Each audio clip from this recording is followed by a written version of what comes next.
पुरुषोत्तम मास की कथा प्रथम अध्याय मंगलाचरण। वंदे वंदारु मंदारम वृंदावन विनोदिनम वृंदावन कलानाथम पुरुषोत्तम अद्भुतम। वंदन करते भक्तजनों को कल्प वृक्ष की तरह फल देने वाले, वृंदावन में विनोद करने वाले, चंद्र समान और समग्र आश्चर्यमय पुरुषोत्तम भगवान को मैं वंदन करती हूँ। नैमिषारण्य में यज्ञ की इच्छा से भृगु, अगस्त्य, कपिल, कात्यायन, गौतम, कौशिक, अत्रि, गर्ग, जमदग्नि, भारद्वाज, शौनक, जैमिनी, उद्दिलक आदि कई ऋषि मुनि और तपस्वी अपने शिष्य समुदाय के साथ वहां एकत्र हुए थे और यज्ञ की तैयारी हो रही थी। उसी वक्त व्यास जी के शिष्य श्री सुत पुराणी अपने शिष्यों के साथ वहां पधारे। उन्हें देखते ही वहां एकत्र हुए सब ऋषि मुनि एक साथ खड़े हो गए और उन्हें घेर लिया और कहने लगे, हे सुत जी, आप हमें संसार की हितकारक कल्याणकारक कोई कथा सुनाओ। सब ऋषि मुनि की कथा सुनने की इच्छा को देखकर सुत पुराणी ने कहा, हे मुनि श्रेष्ठों, आपकी आकांक्षा बड़ी उत्तम है, जिससे संसार का भला हो ऐसा मार्ग अति उत्तम है। मैं भी ऐसे कल्याण हेतु तीर्थ यात्रा के लिए निकला हूँ। मैं पुष्कर, मथुरा, प्रयाग, काशी, गया इत्यादि तीर्थ क्षेत्र में गया था। बाद में दक्षिण और पूर्व के सभी तीर्थों में से होकर बद्रिकाश्रम गया। वहाँ से सरस्वती नदी तट पर बसा सिद्ध क्षेत्र सिद्धपुर गया था। वहाँ से हस्तिनापुर गया। वहाँ मुझे खबर मिली कि राजा परीक्षित अपनी राजगद्दी छोड़कर ऋषि के शाप से मुक्त होने के लिए गंगा जी के तट पर गए हैं। वहाँ श्री व्यास जी के 16 साल के दिगंबर पुत्र श्री सुखदेव जी कथा सुनाने वाले हैं। वहाँ अनेक ऋषि मुनि और तपस्वी कथा सुनने के लिए एकत्र हुए थे। मैं भी कथा लाभ हेतु वहाँ जा पहुँचा। एक ऊंचे आसन पर श्री सुखदेव जी विराजे थे और आसपास कई ऋषि मुनि और तपस्वी साथ राजा परीक्षित बैठे थे। उस दौरान राजा परीक्षित ने श्री सुखदेव जी समक्ष खड़े होकर बोले, हे सुखदेव जी, हमें जीवन से मुक्ति मिले ऐसी कोई कथा सुनाओ। राजा की विनती को ध्यान देते श्री सुखदेव जी ने श्रीमद् भागवत कथा का आरंभ किया। यह कथा 7 दिन तक चलती रही और 7वें दिन राजा परीक्षित को जीवन से मुक्ति मिली। मैंने अपनी नजरों से देखा। मैंने सुना है कि वहाँ नैमिषारण्य में जग कल्याण हेतु यज्ञ हो रहा है। वहाँ अनेक ऋषि मुनि एकत्र होने वाले हैं, तो आपके दर्शन हेतु मैं यहाँ आया हूँ। मैं आपके दर्शन से धन्य हो गया हूँ। इति श्री बृहद नारायण पुराण के पुरुषोत्तम महात्म का नैमिषारण्य में यज्ञ नामक प्रथम अध्याय संपूर्ण। अब पुरुषोत्तम मास की पावन कथा पढ़ेंगे। नदी तट पर एक रमणीय गांव बसा था। वहाँ एक बूढ़ी औरत अपने 2 लड़के और 2 बहुओं के साथ रहती थी। एक दिन घर में कलेश होते दोनों लड़के अलग हो गए। दोनों में से एक भी अपनी माता को साथ नहीं रखना चाहते थे। बुढ़िया अलग से अपना जीवन बिताती थी। इस प्रकार तीनों अलग अलग रहते थे, लेकिन कोई त्योहार आ जाता तब एक साथ खुशी से मनाते थे। बूढ़ी औरत धार्मिक थी। रोज सुबह भगवान पुरुषोत्तम का नाम लेते लेते नदी की ओर स्नान हेतु जाती थी।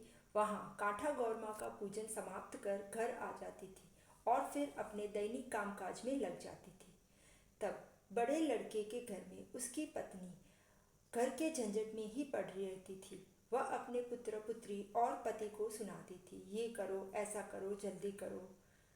और वह पैसे वाली थी और उसे पैसे का घमंड भी था। उसका अभिमान दिन ब दिन बढ़ता जा रहा था।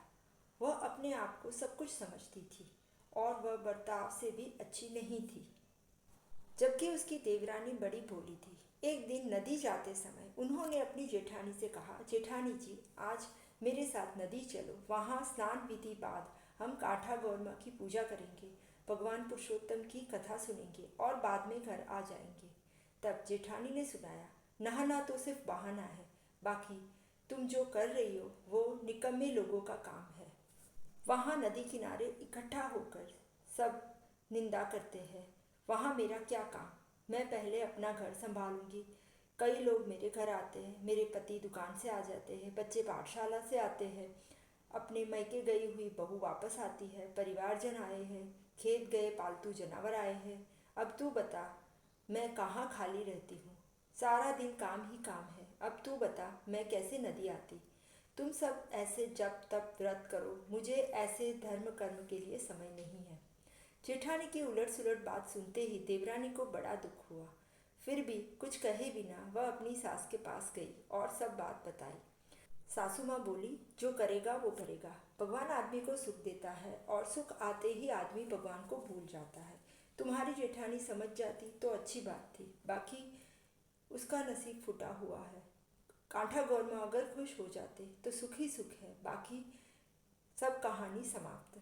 ऐसे दिन बीत रहे थे। देवरानी के दिन भगवान पुरुषोत्तम जी की भक्ति में जा रहे थे, जबकि जेठानी के दिन संसार के काम में उलझ गए थे।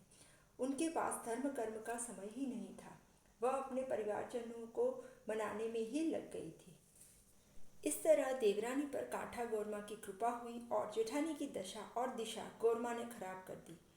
उन्होंने जेठानी को श्राप दिया। जेठानी का पति काम से नहीं आया, बच्चे पाठशाला से नहीं आए, बेटी ससुराल से नहीं आई और मायके गई हुई पुत्रवधू भी वापस नहीं आई। जेठानी को अपनी गलती का एहसास हो गया। वो दौड़कर अपनी देवरानी के पास और अपनी सास के पास गई और कहने लगी, माँ मैं बर्बाद हो गई, लुट गई, मेरे पति और पुत्र चले गए, जानवर भी गए, जो भी बाजी लगाती हूँ वो गलत हो जाती है, कुछ रास्ता बता दो, मैं क्या करूँ जिससे यहाँ से बाहर निकल पाऊँ।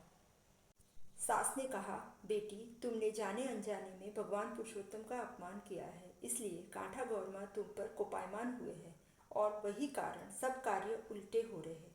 तुम भी भगवान पुरुषोत्तम का स्नान करके धर्म कर्म में ध्यान लगाओ और कांठा गौरमा का पूजन करो और अपनी गलती की क्षमा मांगो। सास ने आगे कहा, एक थाली में पूजा की तमाम सामग्री लो, नारियल, पुष्प, चावल, सुपारी, कुमकुम, अबील, गुलाल, सुगंध और अपने कंधे पर चुंदड़ी रखते हुए गाते बजाते नदी जाकर भगवान पुरुषोत्तम जी का नाम लेकर नदी में स्नान करो और अच्छे वस्त्र पहनकर भगवान पुरुषोत्तम को प्रार्थना करो। बाद में कांठा गौरमा की पूजा करना और माता जी से अर्ज करना, हे माँ मैंने आपका व्रत का अनादर किया है, मुझे मेरी गलती समझ में आ गई है, आप बड़े ही दयालु हैं, हे माँ प्रसन्न हो, मुझे सुख शांति दो और मेरी बाधाएं दूर करो।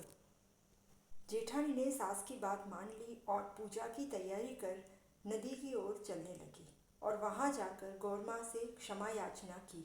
और इस तरह पूजा अर्चना कर जब वह अपने घर वापस आई तो उसका पति भी लौट आया था, उसका पुत्र भी पाठशाला से आ गया था, उसकी बेटी ससुराल से आ गई थी और बहू मैके से वापस आ गई थी और पूरा परिवार हंसी खुशी रहने लगा। हे प्रभु पुरुषोत्तम जी, हे कांठा गौरमा जी, आप जैसे जेठानी को रूठे ऐसे किसी को मत रूठिए और जैसे उन्हें प्रसन्न हुए इस तरह आपकी पूजा करने वाले, कथा सुनने वाले, कथा कहने वाले उन सब पर प्रसन्न होइए और उन्हें सुख समृद्धि दीजिए। बोलो पुरुषोत्तम भगवान की जय।